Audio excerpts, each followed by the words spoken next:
그 소리를 확인하러 마당에 나갔는데 갑자기 온몸에 소름이 돋았어.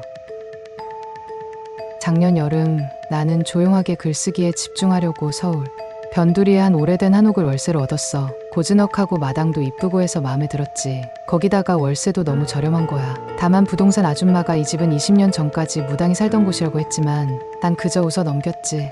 처음 며칠은 괜찮았어. 그런데 일주일쯤 지났을 때부터 이상한 일들이 일어나기 시작했어. 밤마다 마당에서 풍경 소리가 들리는 거야. 처음엔 착각인가 싶었는데 날이 갈수록 더 선명해졌어. 어느 날 밤 그 소리를 확인하러 마당에 나갔는데 갑자기 온몸에 소름이 돋았어. 달빛 아래 마당 한가운데 서 있는 하얀 옷을 입은 여자를 봤거든. 놀라서 눈을 비비고 다시 봤더니 사라져 있었어. 그 후로 집 안 분위기가 완전히 달라졌어. 방문들이 저절로 쓱 열리고 닫히고 부엌에선 달그락거리는 소리가 들리기도 했지.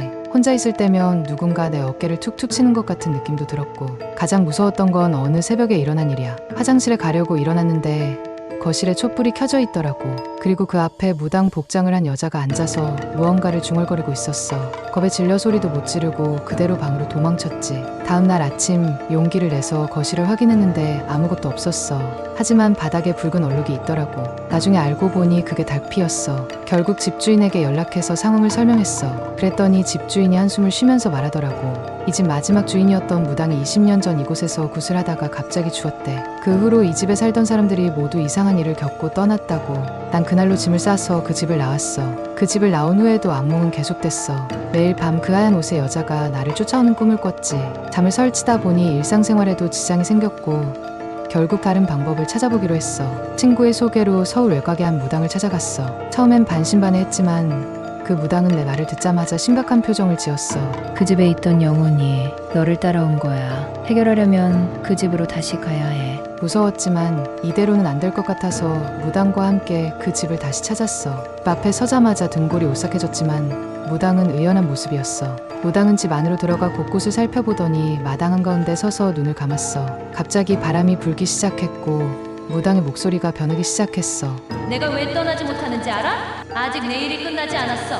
무당의 입을 통해 말하는 건 분명 그 집에 있던 영혼이었어. 무당은 그 영혼과 대화를 나누기 시작했고 나는 그저 떨면서 지켜볼 수밖에 없었어. 알고 보니 그 무당은 생전에 한 가족을 위해 굿을 하던 중 갑자기 세상을 떠났대. 그 가족의 문제를 해결하지 못한 채 떠난 게 한이 되어 이곳을 떠나지 못했던 거야. 무당은 그 영혼을 위해 마지막 굿을 해주겠다고 했어. 밤새도록 굿이 이어졌고 나는 그저 멍하니 지켜볼 뿐이었지. 새벽녘 굿이 끝나갈 무렵 갑자기 집 안에 강한 바람이 불었어. 그리고 잠시 후 모든 것이 고요해졌지.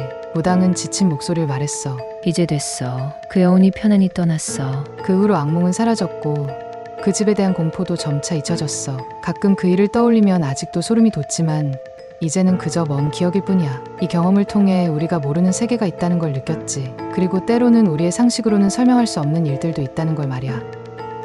구독, 좋아요, 알림 설정 부탁드려요.